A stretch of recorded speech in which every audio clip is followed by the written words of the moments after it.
I'm going to tell you a little bit about Emmett, and then he is going to introduce these two wonderful people. Emmett Ramstad's art practice explores body maintenance and the intimate collectivity of public space through sculpture, installation, performance, and social engagement. Based in Minneapolis, Minnesota, he has exhibited artworks nationally and internationally, including solo exhibitions at Minneapolis Institute of Arts and the Rochester Art Center. He is a recipient of numerous grants and fellowships, including a McKnight Fellowship for Visual Arts, an Onassis Eureka Commissions Grant, 2 Minnesota State Arts Board grants, a Franconia, is that right? Yeah. Sculpture Park Fellowship, a Jerome Foundation Fellowship, a Forecast Public Art Research and Development Grant, and an Art and Change Grant from the Leeway Foundation. He has participated in several artist residencies, including Marble House Projects, Hyde Park Art Center, Cala Art Institute, and Tofty Lake Center, and performed in productions and with collaborator Max Crandall and Body Cartography Project, in addition to making costumes and sets for 5 touring contemporary dance productions. And if that isn't enough, he has curated and organized numerous gallery shows, given lectures and artist talks widely, and his work is in collections in the Walker Art Center Library, the Minnesota Museum of American Art, the Wiseman Art Museum, the Minnesota Center for Book Arts, and Second State Press. Ramstad is currently a lecturer in the Department of Art at the University of Minnesota. Thank you for joining us. Take it away. Okay. Well, I wanted to start by thanking you, Teresa, Abel, and Anne Orlowski, and the gallery staff, which Faith Bump and Taylor Schumann. Yes. Right? Yeah. For welcoming me into this space and being so great with install and all of the administrative work that you do to make this happen. And I was just reflecting with my friend today about what a gift it is to have a commercial gallery that opens up a space for experimentation. And I think that that's a generosity that you provide this region and the Midwest. So thank you for doing that. So I wanted to, in this panel together, I wanted to give you context for the show that you're sitting in, and then I wanted to introduce Anna and Lois to you, and then we were going to spend a little bit of time reflecting on some themes that come up in the show, and then mostly I brought these guys because I wanted to have a conversation about being queer Midwest artists in this moment, and that have practices that are in conversation. And I think that it was interesting to me that all of us hadn't really met or spent as much time together, and that as mid-career artists, like what could that conversation be like? So this was a way for me to foster like a Midwest connection between these 3 M cities, Minneapolis, Madison, and Milwaukee. So that's what we'll do, and then we'll open it up to questions from you guys. Okay, does that sound good? You could tell I'm a teacher because I'm like, that's our outline. Okay, so the context for this show, all of this work I made within the last 2 years, and I think that it comes in like 2 distinct parts. One thing that I think is notable, that I took care of my dad for 6 years who had Lewy body dementia, and then he died, and I think right 3 months before he died, I had a residency, and I meant to, I had every intention to build these sculptures in the show. Well, I had this residency, and instead I made these wall works, and I had all of these rags, and I became really interested in the rag as a material, and so I'll talk a little bit more about that. But so that is one place, is like this caring for and then death of my dad.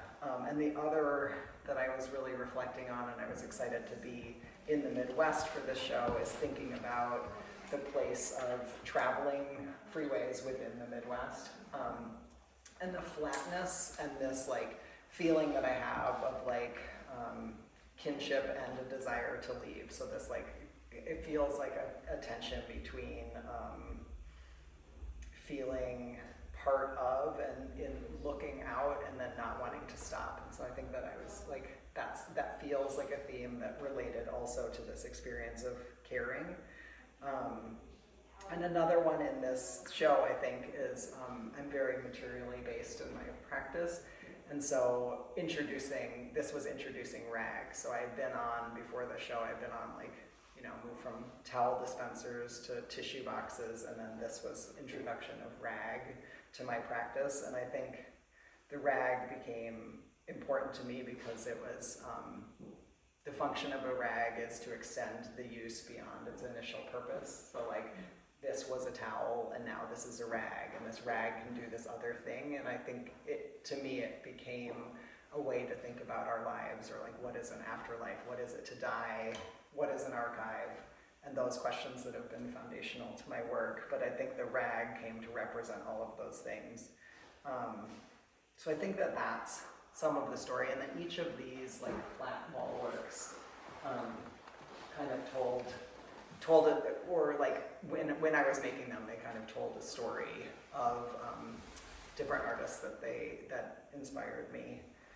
So I think that's what I'll say about this show to start, or that feels. I will say that when I proposed this show, or something about this installation part of it, when I proposed this show, I was really excited to build this cranky as like a three-dimensional interactive way to create a moving image. And so like the freeway movie, like all of that felt like I could make a moving image and you could move around.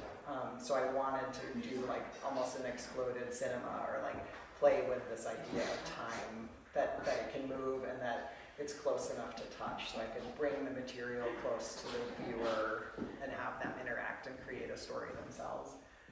And so the installation became, I wanted the cranky to be like this massive machine that could go all these different places, and technically that's not what ended up happening with my machine. But so in a way, the space then became the exploded cinema for me, and I liked that I could like have the fronts and backs.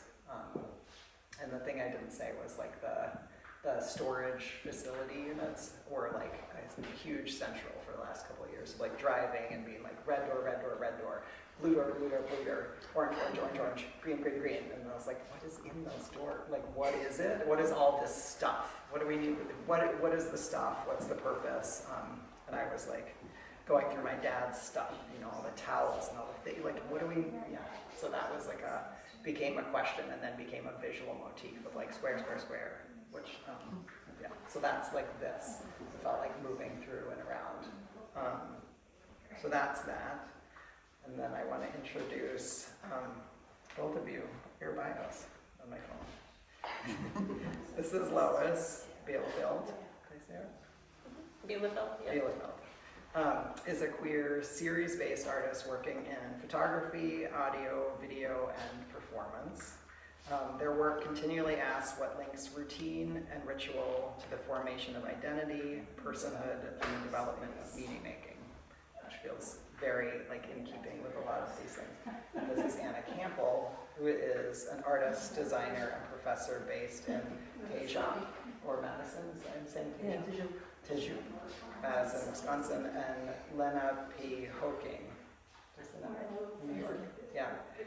Campbell sculptures, installations, and ephemera mine queer history and desire using material metaphors evoked through scaffold, found objects, and digitally fabricated forms. They construct immersive, exploded diagrams of archives for queer and feminist histories that might have existed. Their ephemera or prefigurative merch often marks fabulated sites and creates rhizomatic and itinerant installations that insist on intimate engagement and the dailiness of queer survival. So that's our wonderful, accomplished artists that are with us today.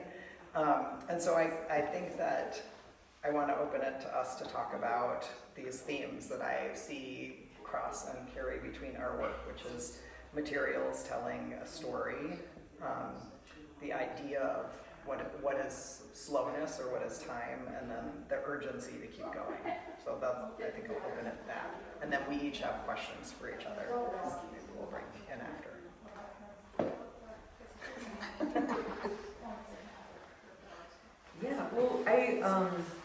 Maybe I'll start us off. It's so great to be invited back to Abel, which is a really special place for many of the reasons that you've already talked about.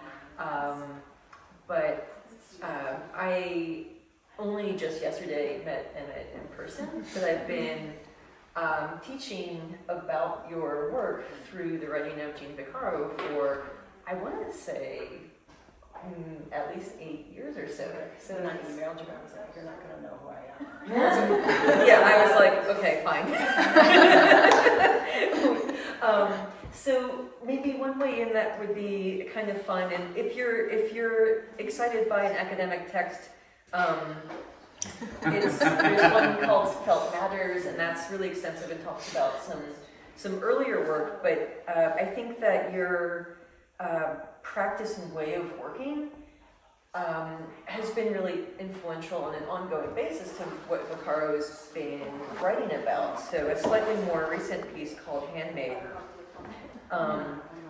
talks a little bit about material. So I'm just going to read a little section, and I think the DNA of your practice, even though this one is ostensibly not about, Ramstad Studio specifically, is deep in there. So she writes, the labor of making transgender identity is handmade, collective, made with and across bodies, objects, and forces of power, a process unfinished yet enough, process not progress, autonomous choreography, free, do-it-yourself, non-geometrical transformation, freeform.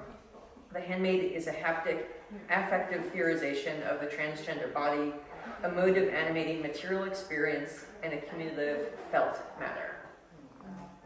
And it's a really beautiful, I think, poetic framework that, for me, helps attune to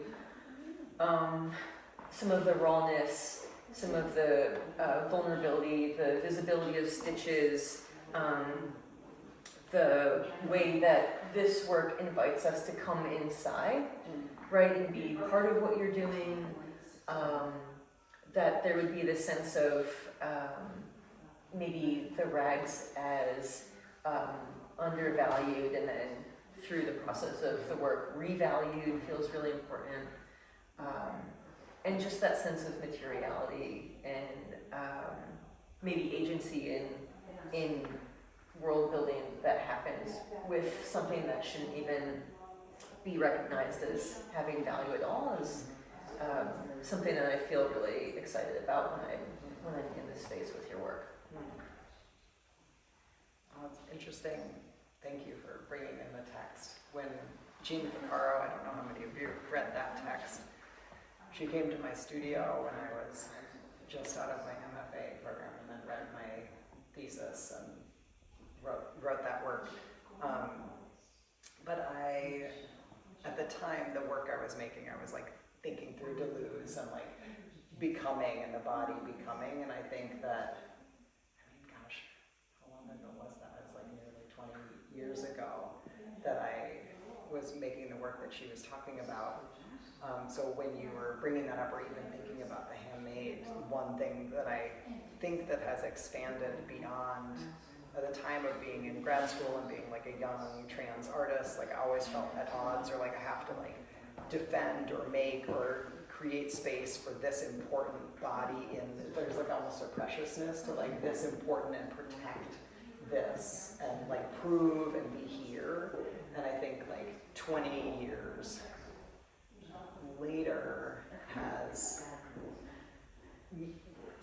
listening to you talk makes me think about like the thing that I'm interested in now are these rags, or making the story makes me feel like it's much more about community or like coming together, and there's an openness that I feel, or like that the material of the rag allows me to be open. Like, yes, this specific thing, or like even 10 years ago, these underwear that my friend wore, so there's like something like, I'm like, oh, Rick Sfera's rag right there, and he told me this whole story, and then someone comes in and is like, oh my god, my grandma had that same towel, and so I'm just as interested in the specificity of this like particular person who gave me this rag, and the way that like these rags archive like a time, like 90s, like this is like 2000, you know, like that there's like a timeline in the material and the ways that they're used so intimately as like bath towels.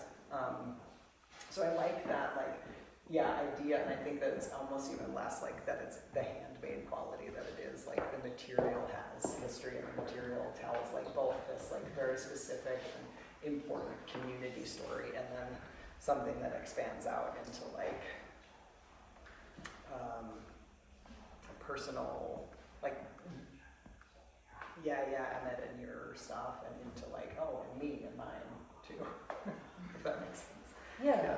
Well, and I also think it's important to mark that you've been working in this sort of general way for a while, and kind of preempting this idea that now I think is getting more attention, which is the sense of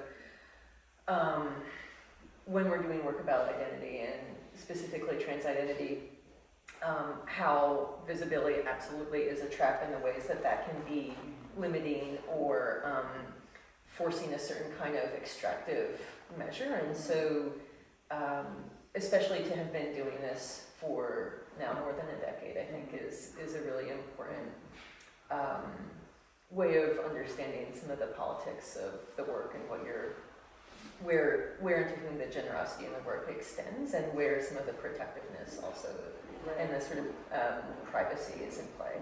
Yeah. Well, and I'm excited when we talk about like what's happening now. It's ironic because in making the work I'm making right now feels like I'm in like serious identity again. You know, and it's been 20 years, but I feel like I'm like, and then right now it feels urgent in a way that in this feels like there's all of these layers that I could be like caregiving and all the, you know, these different things. But this particular moment has me back in a different way. So maybe we'll like circle back. But I feel excited to talk about that with all of our work. Is what's the role of identity and how does that shift and change in our practice? Because all of us combined have like so many years of like making and building over and speaking to identity is like, because it changes, and the way that we write about it changes. Yeah. It's interesting because I think, Anna, you hit on the limiting factor, and sometimes the fact of identity work, which I think predominantly, I think my work is more in that direct realm of thinking about more of our just rituals and our routines and how those just everyday minutia kind of formulates this self. And for so long it was just a broad scope of which that then I was interested in also reflecting on my queer community, but that was not the focus, whereas right now in this moment it feels like I need to just focus on my queer community because everything else feels so bleak. But I wanted to go reverse back just a teeny bit because talking about the regs and like the quality of the reg being so absorbent. And I know there's a little like, I just was thinking about it, and the colors, because it isn't, at first you come in and there's such a lightness to the colors and the fabric, and they're, and everything is distributed in a really, methodical, now I'm having that visual of the storage lockers, but, and then you get closer and you start to see the history of the marks, what has been absorbed and some things are still just worn, and but there's something about that to me of that, and everyone has a rag drawer, right? And but that what is absorbed and what is marked and held on to. Yeah. And that I think that you're acknowledging that's important. There was last night we stayed in a hotel, and I go into the hotel room and I was like, oh, I'll pick this bed, it's closer to the bathroom. And then I was like, oh great, I'll have this one with this stain here and this stain here and this stain here. And I was like, I mean, it's perfect, that you're like, okay. Well, I assume that they're clean. Okay, we're clean and they're stained and they're white sheets. and they're white towels, and then our towels. Did you didn't know ever that? And then so, you know, I take the shower and I'm like, okay, and then blood stain, you know, and it was just interesting to me because I'm like, you know, like only slightly squeaked by the stains, and then it felt like perfect because then I only want them with stains. Like all of my material, like I don't want my like 4x4 from Home Depot, you know, like I'm like, oh, it was a fence post, it had a life, and that like matters to me, but I was also like always up against it because I'm like, would I prefer if my hotel towel was not stained? Yes. And you know, and I was like, oh, you know, and I found myself like, yeah, thinking about it as a material. I just came back from a residency at Masmoka, and all I had was these white towels, and so I was making all of these like, kind of like, I was starting this animation, but I was like, okay, and they all have these stains, but since I brought them, I was like, we're good, and I know the history of this, and like they came from this thing, but it's so different about whose it is, and and then the color scheme is a funny thing because I've done all this work with like soap and toothbrushes, and I regularly take pictures of bathrooms, but one of it, including my own, and the color scheme of like my face soap and my lotion and all the colors. Like I realized when I started making these flat works that I was like, oh, you know, I collect rags from people, and I'm like, oh, I'll take this one, but not that one. I'll take this one. And I'm very selective in my gathering, but I realized that my gathering was also the color of all of my bathroom products. And it's changed now because all of my work right now is red. And I was like, but in this moment is just this like deep, like just this. Like it's possible that your life is just washing your face at night and then brushing your teeth in the morning. You know, like this like really, really regular thing, which I know really comes up in your work, and then like in your vignettes, it's like, and then I've made a scene with all of these things. And then in your work, you're like, I have selected this object that like represents all of these other layers, which I feel deep kinship to as well. But I think that there's something in like the material or this object is life, or like it becomes more.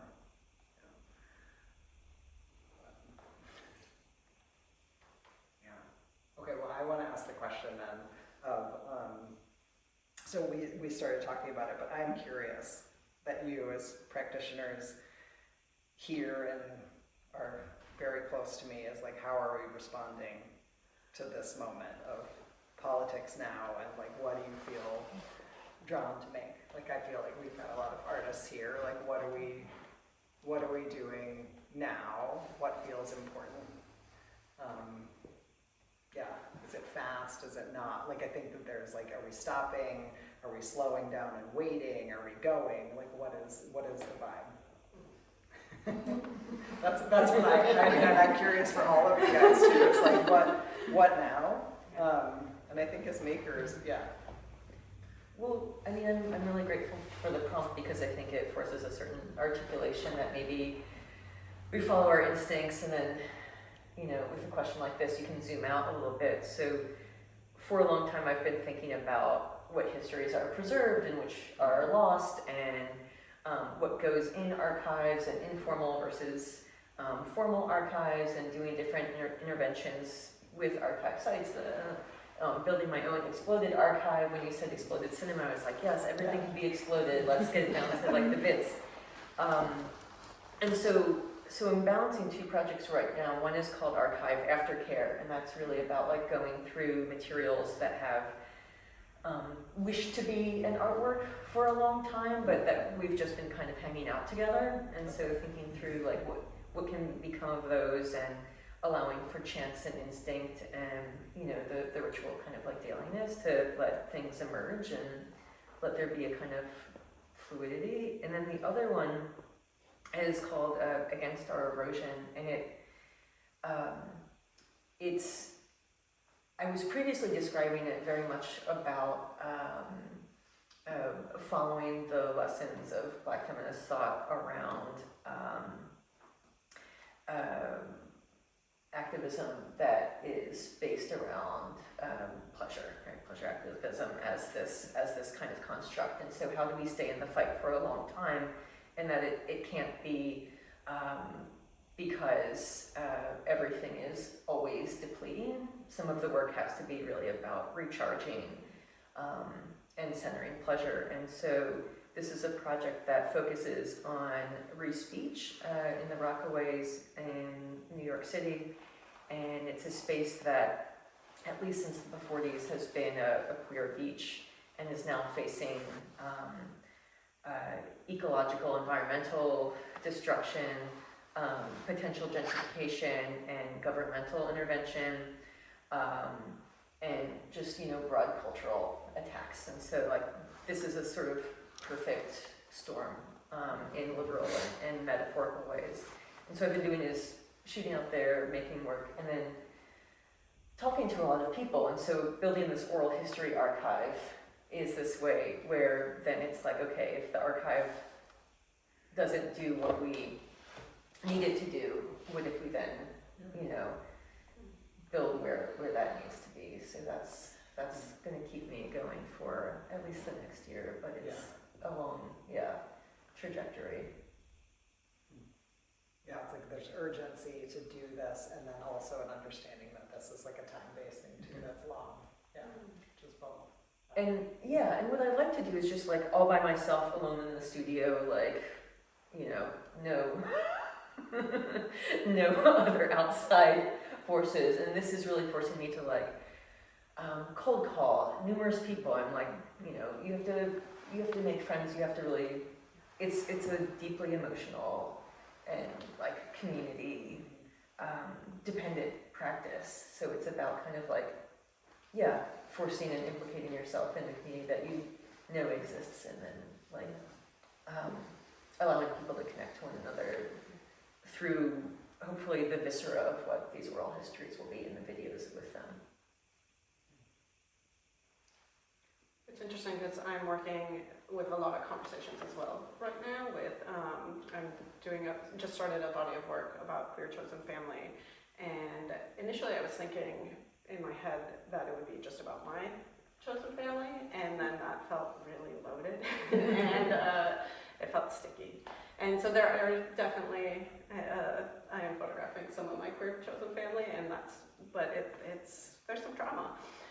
That's actually interesting to work with, but I've more delved into other people's, but because of that, I know nothing about a family's, their history, their type of language, their things that they do, and how they spend their time, and how they care and help for each other, and so it's just conversation upon conversation upon conversation until we can build a narrative and figure out what is the narrative that they want to share and show. So, and I haven't recorded, I've been taking meticulous notes, but I haven't recorded anything or thought about any sort of archive or outlet. And I don't know that that's necessary, but it's interesting to think about the oral history part of it.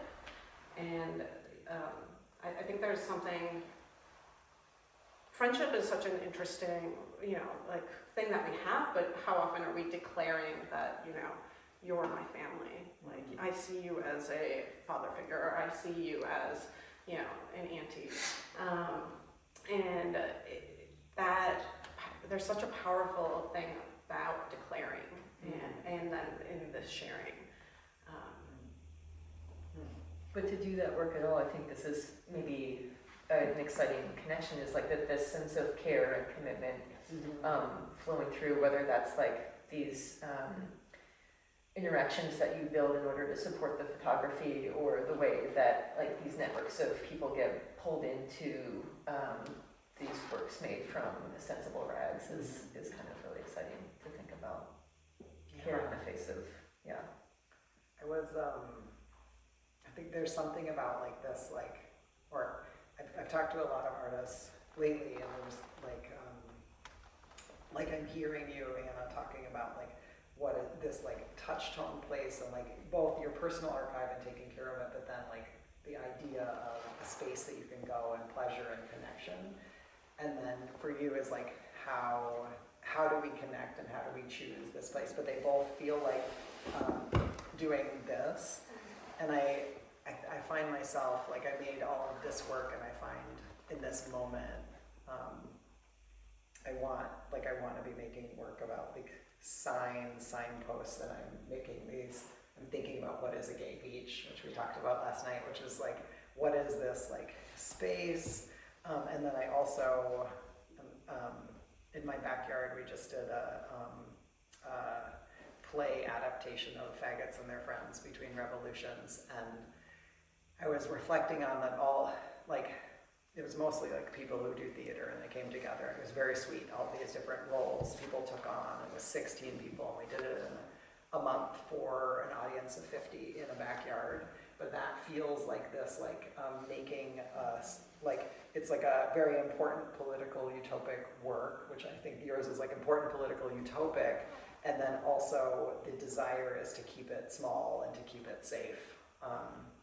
And so I think that, like, for me, doing that Faggots reading, and then there's something about like listening to the news, and that I feel drawn to, like, I think that's where going back into identity and being like, I might have made all of this work that was like, I can touch a lot of people, and now I'm like, and then my pieces are these like works that are called like Faggots Like Freddie, Faggots Like Me, you know, like that, this like fucking faggots. Like there's something that I want to play with this, like a slur meets like a celebratory, and how can that signal and signpost something? And like we talked about last night, I was like, how do you make a gay beach that's portable? How do you can I make a kit for something? Can I have like a site? And this is in the interactive part. Like I love something that people are doing together, which is like, can we all make this space? And what does that look like? And I think it's temporary, and I think it's small, and I think it's backyard, and I think that even in the exploded, sorry, this is going beyond, but even in the exploded, like what's happening in the art world is like, I'm like, how do we make small? How do we make self? How do we make cheap? How do we make quick? Is like in my mind, because I think that art holds space for conversation, and allows, I don't know if you guys feel like this allows me to have a conversation about something, but I think that those feel small right now, and bubbled, but I don't know, there's a safety. Safe and intimate. Yeah. But that, like, I've been teaching 3D printing for a couple of years, and that is like a rapid prototyping is like a metaphor for it, right? But I think rapid prototyping is also a really great description of what art can be if we want it to have a kind of political or social impact, that it's about creating this sort of like, well, in this context, you know, the rules of this particular object or this particular installation are such, or, and then that has this capacity to roll over and have these other ripples of floating.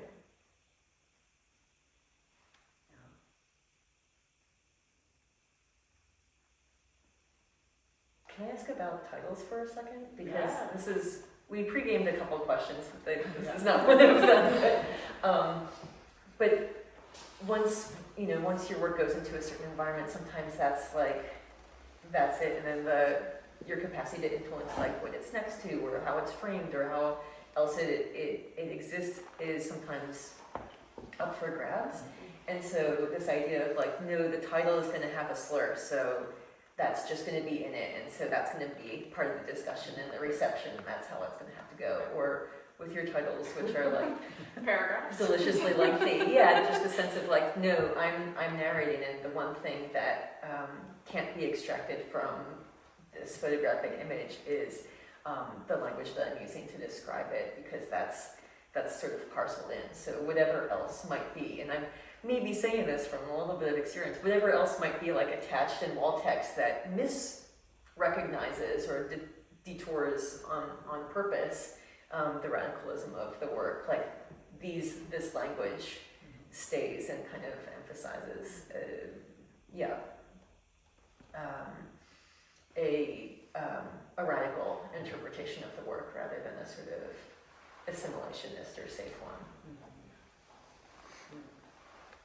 Yeah, I mean, and you also care so much about how you're listing your material. I mean, it's the title and the materials list I love both of, I mean, I think love that part of the, even when it's not up there, then you're like, okay, they all have titles and that's an important part, yeah.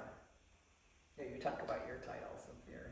Well, it's interesting because I started out when So Lois has a piece that, if you haven't seen it, the Triennial, which closes in a week.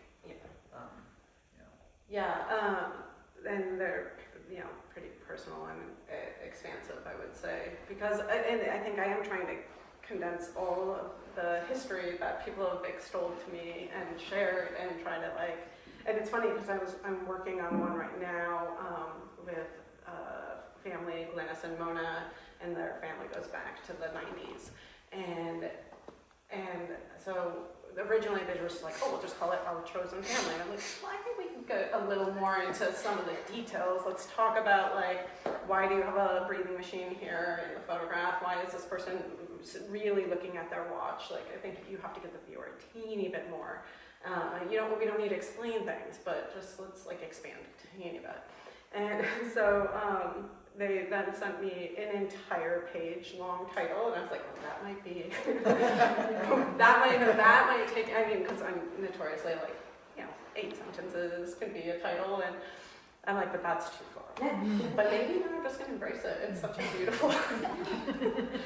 I've been sitting with it for actually a couple of months now. We photographed in March, and I've been just sitting with this, how? I can't redact. What am I gonna redact there? But you asked for it. I did ask for it. Yeah, I think that I teach art and language. Did you take art and language for me? I took them all. Yes. I took art and language, that was the first one. Freshman year. Freshman. Okay. Well, in art and language, I love artists that use text in their work, and I think I don't use text in the work itself traditionally, except for I just made this fucking faggots piece, but I think that that's my way of using text and to bring text into the work, and I love a play on something. This piece is a threesome, and it changes, it is 3 things, but I can bring sex into a piece with a title. I can bring many dimensions that wouldn't otherwise exist, and it doesn't matter to me that everyone gets it or you see it, right? I think, I didn't make this piece to explore and then the threesome and they whatever, but to me objects have this I'm always being and then my pencil is in my notebook, I'm just in my mind, the objects have all of these stories, and we tell stories with our objects. And so as working in 3-dimensionally, and even then 2-dimensionally, I'm sitting there being oh, and you like this and you like that, and then and then I can make a title that does something else. And I think that in this show I was thinking about it because materially it could be anything, but then you do that, or these are still lives that are based on or inspired by Joey Terrell, is a Chicano artist in Los Angeles who made all these still lives with HIV medications, and then he had parties in his houses. So the backdrop or the exhibition space for his paintings was fundraising parties.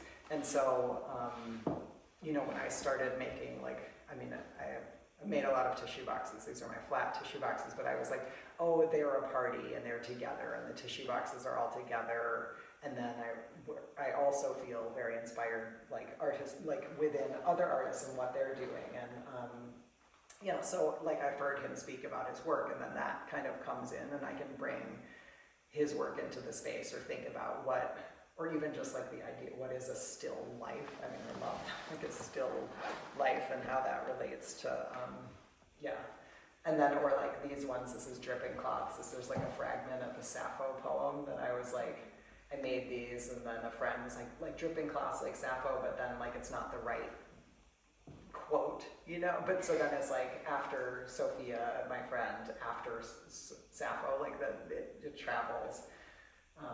This is a together, I imagine the tissue boxes, so that's just called Together.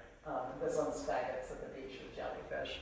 So this is my Reese Beach with the I was telling you the story, there was I went to Reese Beach the last time, and there was this ferry for hours that just swam in the deep part, just like this, for hours. And I was like, oh my God, they're still going.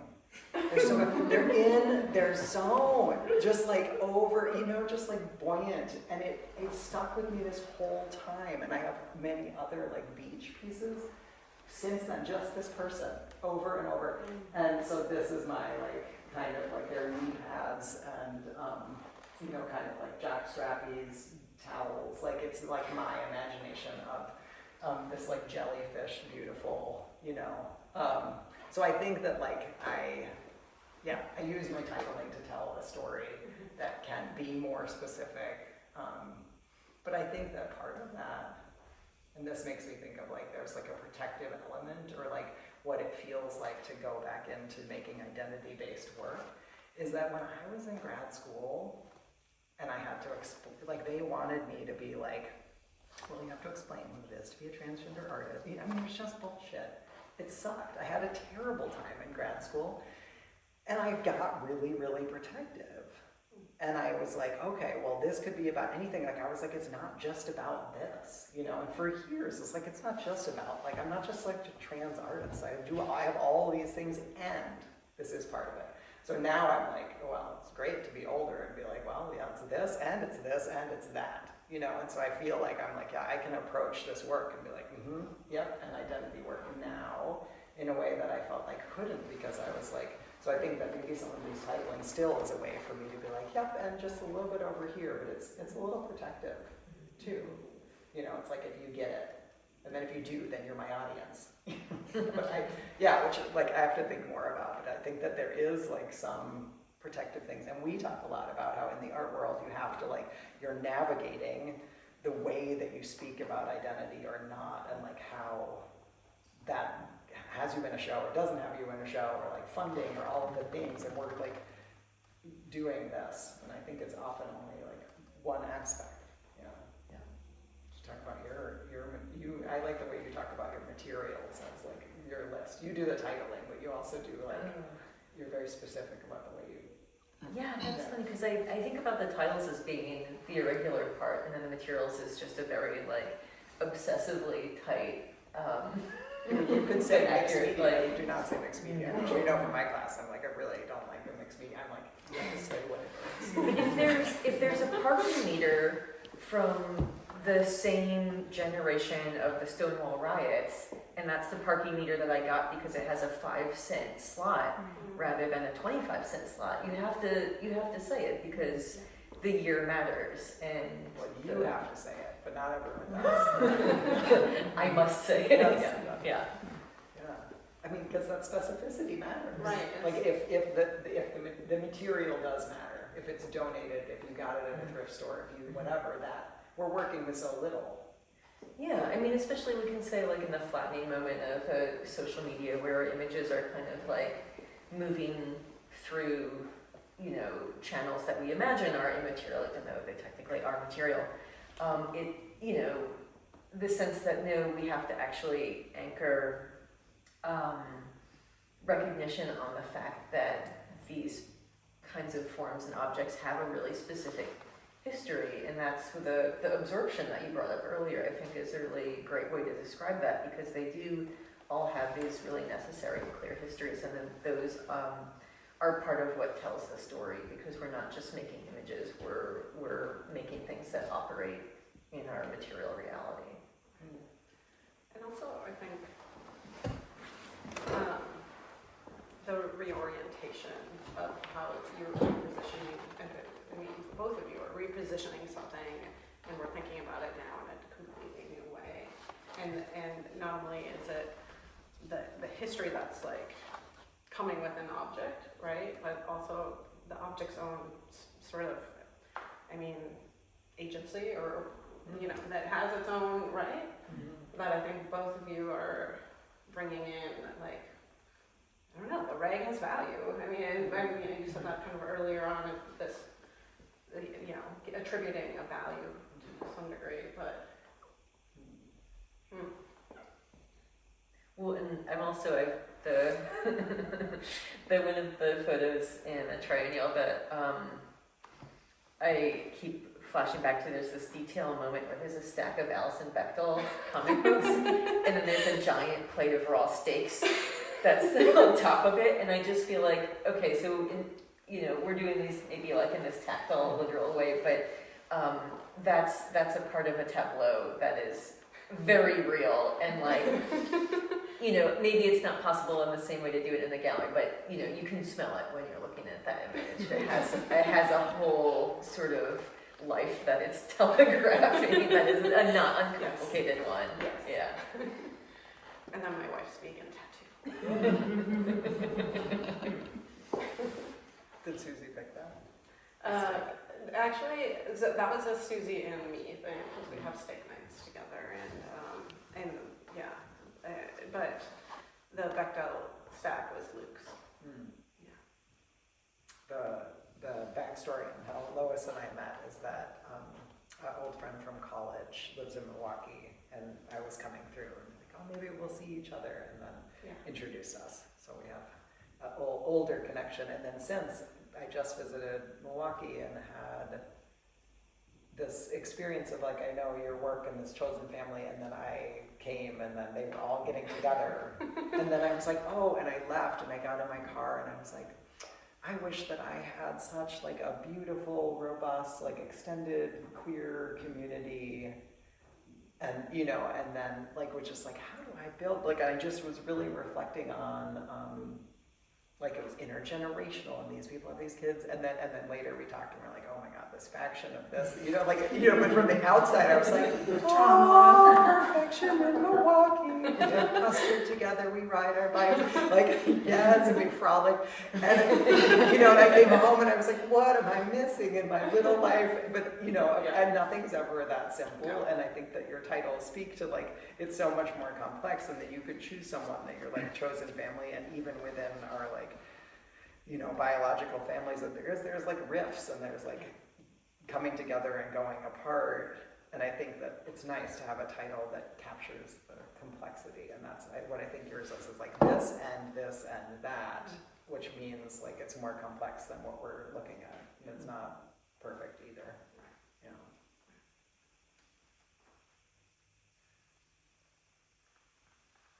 Do you have other questions? What are you guys reading? Easy question, but I always want to know. So I just discovered that you can use your library card to get audiobooks, and that's changed my entire You just discovered that. life. It took me a long time, and lots of people telling me for me to have that independent revelation. But in the studio, I like to have something going on the regular. So the highbrow answer is there's this great Mackenzie work. I think it's Love and Sex, Death and Money. And it's a memoir written in the second person, which is really beautiful.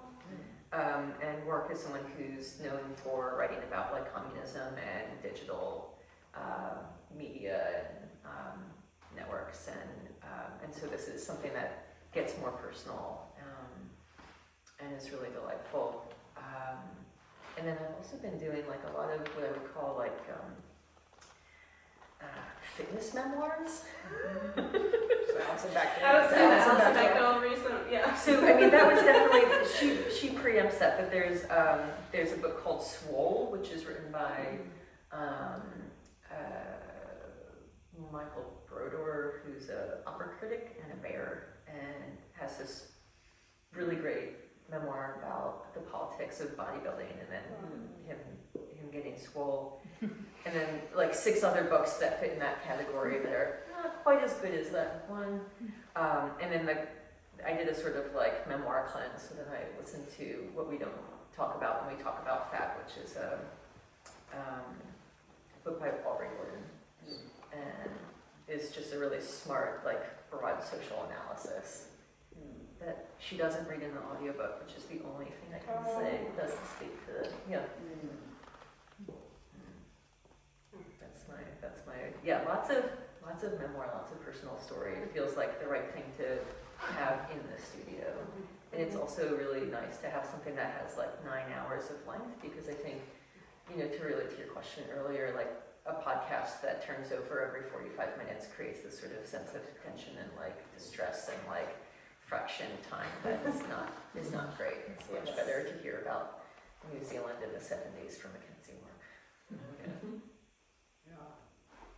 I just finished, this summer I read Barbara Hammer's, it's not a memoir, but it's like collected essays, and she talks about like 70s, 80s, 90s, 2000s, like it's her whole working career, and it was really cool to, and there's a flip, if you guys haven't read that book, this side is a flip book, and it's like a caress, so it's like this on the side, which is really nice. And I loved the way that I love seeing the span of someone's career, which is like the memoir, but I'm really inspired by the way she talks about time and queerness. And the way she was like essay for experimental film, essay for this like feminist thing, erotic story, essay for this, essay, like I was like, oh, this is great, it's all here. And she's so unabashed in her championing of like touch and sensuality. So that I read that, and then E.G. Crichton did the LGBT archives matchmaking, so her book about that project came out during the pandemic. So it's like 19 living artists talking to dead artists, or I can't remember the exact title. And there's some really great essays. Jonathan Katz wrote a good essay in there too, thinking about why we're looking at an archive. What does it do, and like how do we imagine ourselves into the future? And I have worked in a number of use archives as a way to think about, myself and like what I imagine could have been or could be. So I liked that. And I'm reading this book about death. For the first time, I think that a lot of my work has been thinking about, or fear of death, like what's going to be left, or like that.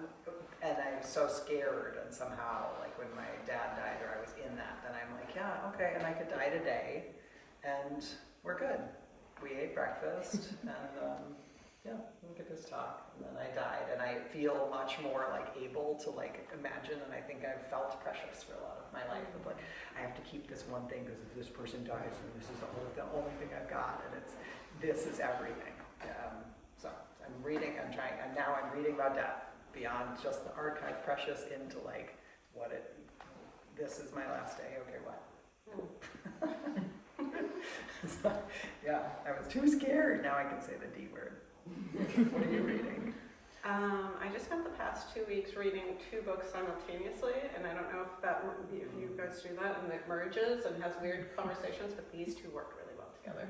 So I reread, both of them were rereads, and both for book clubs. It was Just Kids by Patti Smith, so about, her, just again, memoir with Robert Mapplethorpe and that whole time period. And then Andrea Lawler's, The Immortal, Paul assumes the form of an immortal girl, is that it? That's fun. Or mortal girl. Yeah. I always want to say immortal. That book is I like immortal better. Which I read when it first came out when I was in grad school, and it didn't land for me at that time at all. So when my friends picked this book for the book club, I was like, but then we were listening to it on my first audiobook as well, and now I'm totally hooked. And we were listening as we were driving around Norway the past week, and it was just immense, and it was hot and spicy, and like also really about a lot of complexity, and also like being 22 again, and like so I don't know, stories have been where my brain is just in the past 2 weeks. Okay, I have a new question. Because that one's feels like very Iowa.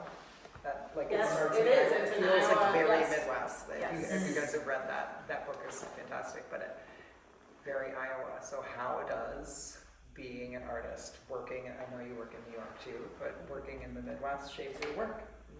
That's my question. I mean, it's funny because, like, scratch your Midwest artists, and it's like, okay, LA, San Francisco, New York.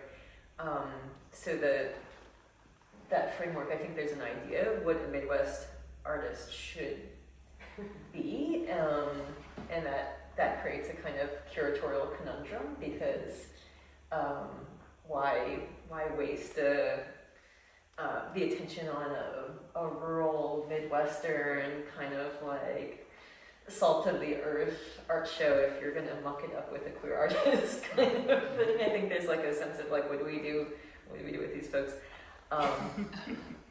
But yeah. Oh, maybe that's just like my reminder to say that not everyone has that problem. So Abel is a place where I think the very first show of the trans artist that I saw, a solo show in the Midwest, was here. It was like 8 years ago. And that's when I got here 8 years ago. So I can't even speak to what comes before that. But I think the big thing is like, you know, there's no infrastructure whatsoever, and that's really hard in terms of funding and spaces, and I think that in many ways, like Art Lit Lab is a good example of a place that is understanding how to do, you know, through its bridge work program, through its studio spaces, through its exhibition program, to provide some of that infrastructure that we have very little of. Yeah, but it can't meet the scale of the need, and so that's complicated. There's a certain amount of brain drain that I think happens. So like the museum that I'm able to be a kind of like fellow at right now is the New Ink program at the New Museum, and that's sort of silly in a way, but I mean, it's a great program, so happy to be part of it. But I think part of it is just really the dearth of infrastructure is incredibly challenging, and it makes it hard to, do what we do. And I think it means also that some of the more, I don't know, maybe DIY community-based informal networks end up being much more important. Can I say something to Yes. this? And I think I know the answer to this, Anna, but so to Emmett's question, which is a really interesting one, it doesn't affect the work coming out of your studio. Mm-hmm. It just affects where you find places to exhibit it, correct? Yeah, exactly. Yeah. I mean, I think that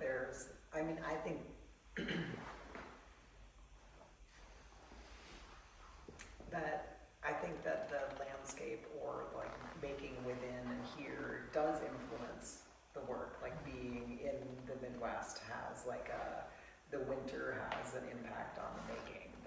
I think that that being in a place that it becomes so seasonal, that you leave for the summer, like summer stops this, fall starts this, winter makes this, like I think I'm seasonally impacted by it in a way that when I look at work, like I'm like, yeah, duh, you're from LA, look at your work.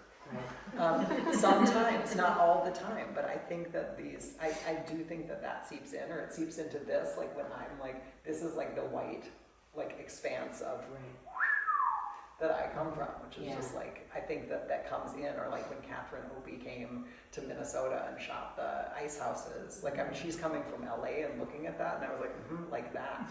Yeah. And I think that lands, though I'm not like a landscape artist and I make sculpture, I think that influences, and I think it's related then also then within, you're speaking to like the art world of it, is that, I mean, Minnesota has so much infrastructure and funding, right? Like, we have a lot of artists that it's a move different to idea. Minnesota. It's different than Wisconsin. But we have this like foundations and the fellowship. I mean, you read my bio, it's like you can get the Jerome and you can get the McKnight, and you know, like not everybody, and you can work to do, you know, a lot of people, right? So I think that like it feels very small, and it feels like to call like across to Madison or to Milwaukee feels very far, which is why I wanted to invite you in, because I feel a sense of like place-based importance, and like that I can have a certain kind of conversation here, and I don't have to be like, but I'm just as important as New York or LA, or like, you know, like we talked about this, like how do you be a mid-career artist that's trying to like expand your practice, expand your audience without being like, I have to like travel to like the coast to do it, and I have a kid, and I'm not like leaving my house like for like so I think that my solution or my thought, which is similar to what we said about our craft, is like, how do I expand the Midwest, knowing that the travel is a little bit further, but it's still within a geographic area that I think, I mean, based on the, like, we talked about the triennial show, or like the pieces that are coming in, there's robust work that's happening all over, but it's just like a little bit more scattered. And so I'm like, I'm curious, but yeah, Midwest. It's interesting because I grew up here, I'm from here, you know, from Milwaukee, and then I keep leaving, and then it just keeps pulling me back. So, yeah, and partially, you know, I moved to upstate New York to study for, you know, undergrad, then I went to New York City, and I was gone for 12 years, and then, I don't know, Milwaukee brought me back for a good job, and, you know, some wholesome life. But, and that's really where I think my art practice was able to, I had time, I could actually, you know, focus. And there wasn't resources, but I had a full-time job that could prop it up. So, I don't know. And then I left most recently when my daughter went off to college in Minneapolis. My wife got a job in the Bay Area, so we moved out there. And we were out there for a couple of years. But then it just, there's something about Milwaukee or the Midwest that I just, something that resonates. And I think so much of my work is about Middle America, in that the people that I'm photographing, and it just, I don't know, it was curious making work, especially in the Bay Area and Los Angeles, where I ended up in grad school. It was fine work, but I don't know. I don't know. It just pulls you back. There's something that just makes sense to me. And I'm not articulating anything right now. But I'm going to blame jet lag. Hold on to ticket. Makes sense. Yeah. Open up to questions. Yeah, let's do it. Burning questions. Okay. Any questions? Well, I'll start with something, which is well, first off, I want to say this has been a super interesting conversation. I feel like there's a million little, like sometimes you have a conversation, I'm like, we could expand that one thought into a whole other hour conversation, and then that one. So anyway, you've created all these ideas. But, so I have a million ideas, and I have lots of thoughts about Midwestern artists, Yeah, but maybe that's a whole other Yeah. But to this piece in particular, one of the things that I kept thinking when I was in here, I don't know if this is more, maybe it was just something to add to it, it's not a direct question, but kind of is. The idea of rags, I couldn't help but, you know, thinking about quilting, and people would sometimes save like their favorite bits of someone's clothing, a favorite shirt or something that had lost its usefulness because it had a hole or a sweater, and then they'd make a beautiful quilt out of it because it was their favorite fabric. And then when does used fabric become a beautiful quilt, or when does it become a rag? Right. And is there a hierarchy of these textiles? Yeah. I mean, 100%. Sometimes I'm like, I have like all these stacks, and I'm like, well, you're too good.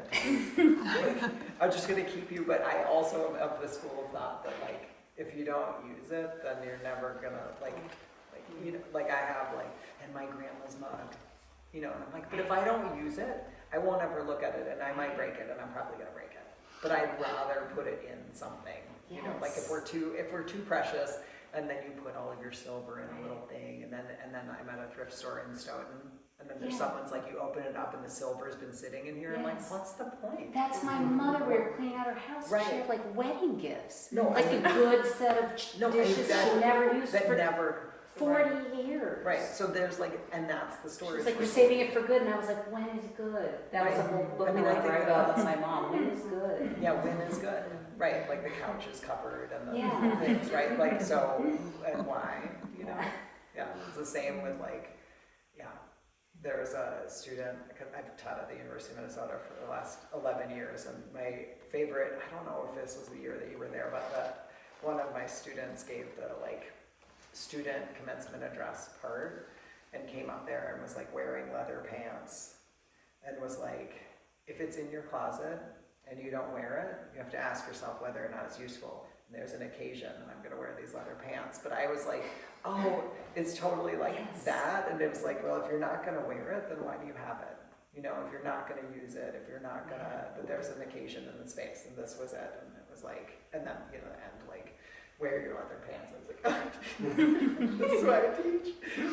But I think about that. But I think for these, it was like less that I was like, I need to like show these because they're so precious. Like, I don't think any of these rags are so precious to me, except for that I had a lot of towels all of a sudden from my dad. But more, I was like, oh, I can do color. Like, I am, in my practice, which I like to wear color, but my practice has been very beige. I was on like public bathroom color scheme for a really long time. And so this is actually like, I was like, I've arrived. My work matches what I feel inside my body. And so this like actually was like, oh my God, I was like so excited. I'm making color work. I can do color. And so I think that like this also allowed me to be like, oh, color, you know, like I am attracted to it and I can use it. Well done. Yeah. God. Yeah, I jump in on the lifestyle objects. I buy a lot of stuff secondhand, and like recently I've been seeing a lot of like things in like the buy nothing groups, especially like it is okay if you can throw this out, but there's such a drama about like being the person to like call it, I guess, on the life cycle of something, because it's. Are you talking about the frozen dinner song? That's different. That needs to be thrown out. One of my favorite buy nothing finds is someone who said, these beans have been sitting in my freezer for 4 months.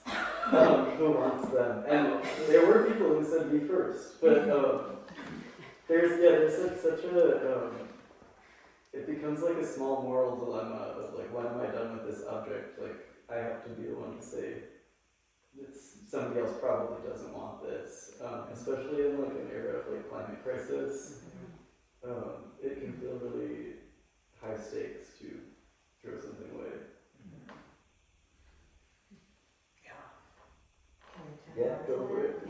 Well, I think that's interesting in that you've referenced afterlife and you've referenced your fear of death, and then this moral dilemma of when do we say that it's this object's life is over, and the memorial of making a quilt out of someone's shirts. And so,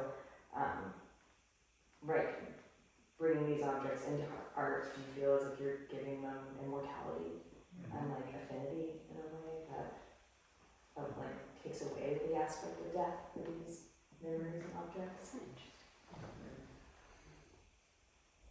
I mean, I think I do. I'm going to say I'm not a hoarder. And no shame on like people who keep, because everyone's got their range of like what they can keep. And I do keep, you know, and I'm like, oh, I like to think that I keep things that are going to be useful. And that range is a very large, like I know that this is going to be useful. And then I take personal satisfaction that I'm like, I kept this for 10 years for a reason. And today is the day. But I do think that like, I won't keep everything, but I'm like, this paper towel dispenser is everything. You know, like, I could get rid of everything except for, oh my God, that movie. Oh my God, there was that movie, and then he kept the thermos. Okay, wait.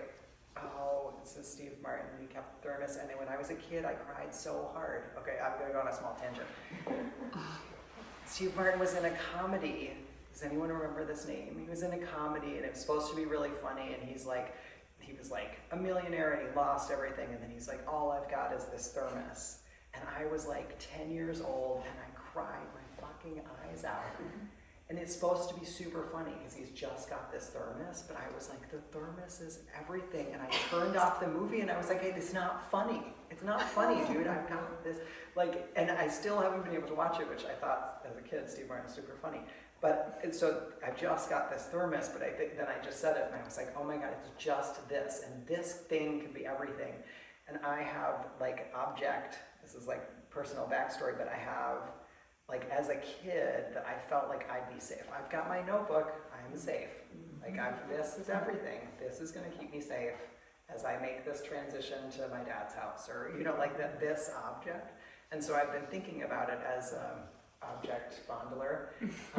That I'm like, I think that this is it's like I can ascribe everything to this thing. This thing, it means like the towel, the tissue box is grief, it's sex, it's comfort, it's companionship, and it's everything. And it's we're together, And so there's like I think it's about like, I think there's something about safety, and then I don't have to keep all of the tissue boxes because there's one is the safe one.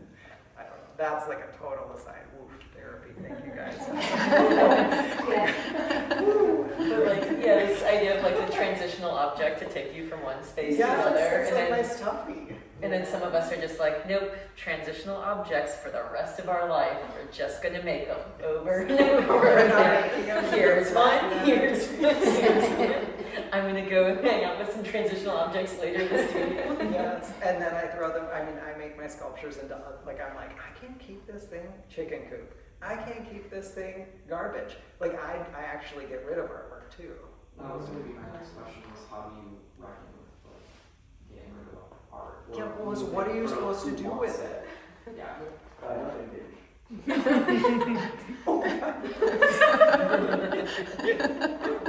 Mid-career artist, Emmett Ramstad. I've got this, I've got this, I've got this. Backstrap. Yeah. I mean, that's a project. Right. That's a good project. You should do that. Yeah. Well, that's your chance. Yeah. Buy nothing page artwork. Yeah. You just gotta off the tongue. No, wait. That's too heavy. Or the perfect sculpture. Yeah. Yeah. I've got it on free. Jealousy in my heart for that.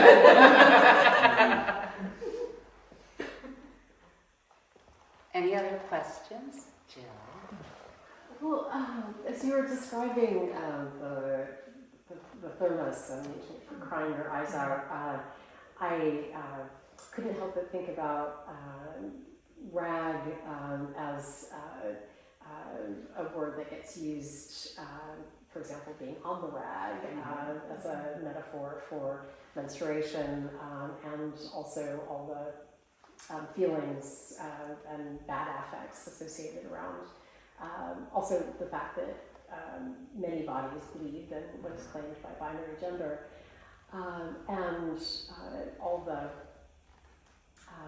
excess of bodies and emotions that rag brings up for me, not least that one might become something to mop things up, and mopping things up might include, the handkerchief, right? It's mopping up tears, snot, and that made me think about another potential route to your question about being a Midwestern artist, and I don't know that this is fair, but I think that one of the things that gets put on Midwestern art is an idea of a certain kind of emotional sincerity. So if there's, conceptualism, it's not cool conceptualism. If it's a research-based practice, it's a research-based practice that may be willing to delve into affects. I mean, it's not perhaps surprising that, not that many miles down the road in Illinois, Chicago, the late Lauren Berlant started the fuel tank, and a lot of the thinking about affect has actually happened here in the Midwest. So I don't know if that brings up anything for you, but I think I was wondering about working with affect as an aspect of the material with which you work, and whether that's something that you would think about as having anything to do with working out of the Midwest.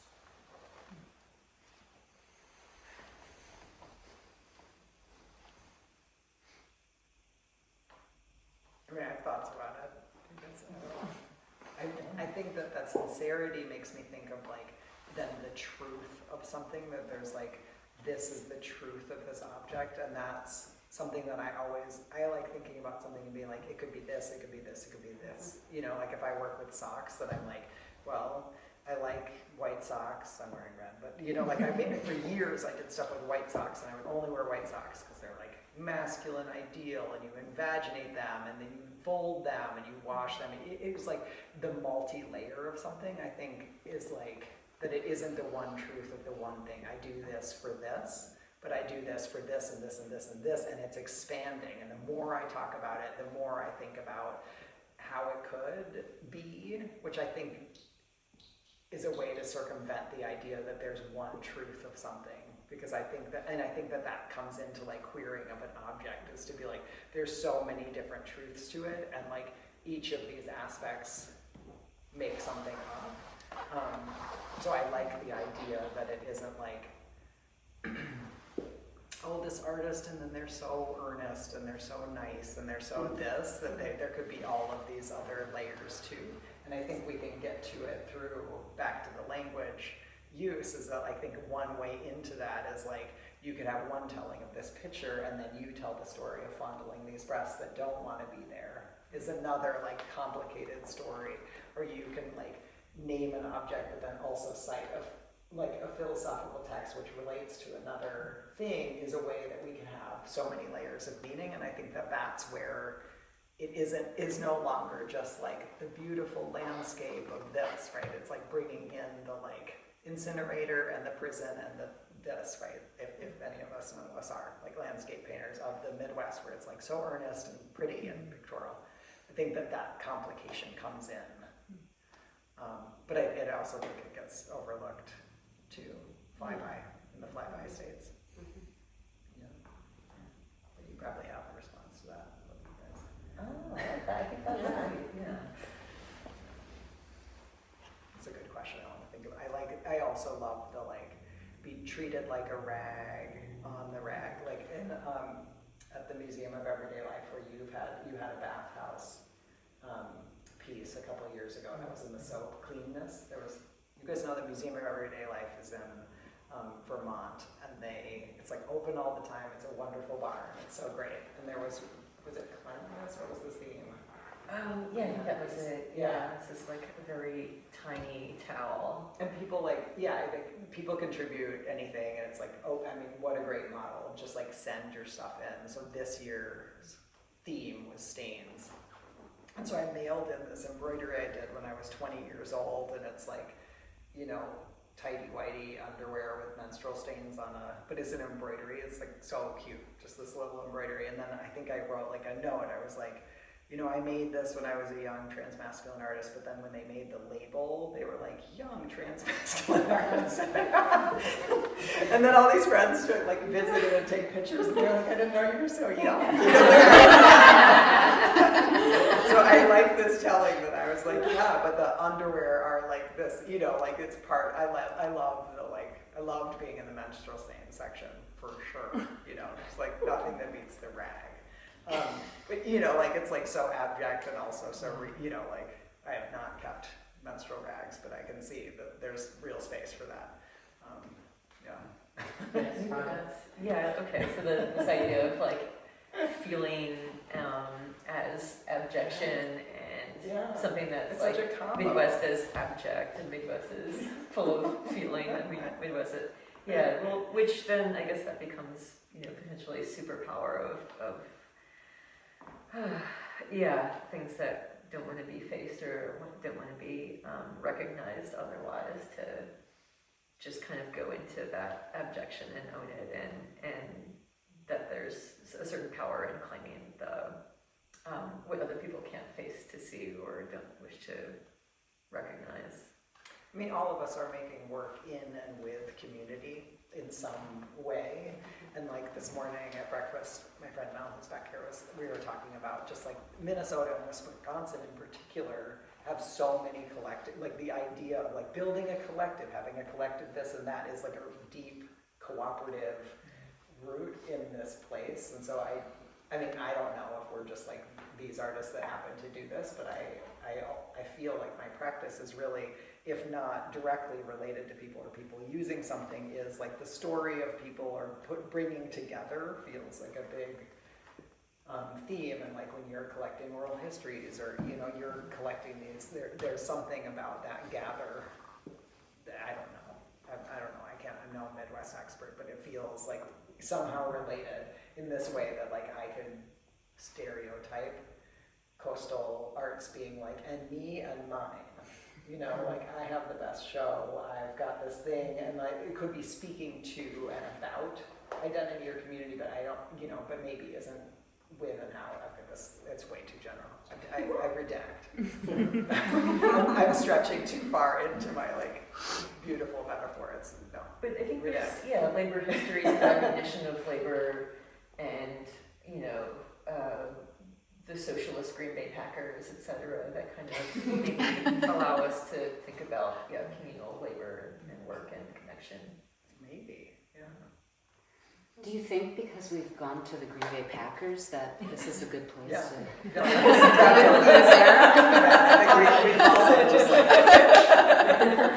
The Packers was not the safe word for the conversation.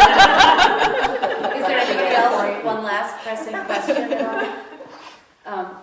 Well, so there's coffee and donuts out here, and you all can just keep talking forever, because this is a really fun conversation, but we're going to stop the recording. And Emmett, what a fantastic show. This has been such a pleasure. It's been such a great pleasure to meet you. Anna and Lois, thank you so much for joining us, and thank you all for joining us. The show ends today. Spend some time here. Keep chatting, have some coffee and sweets, and thanks. Thank you.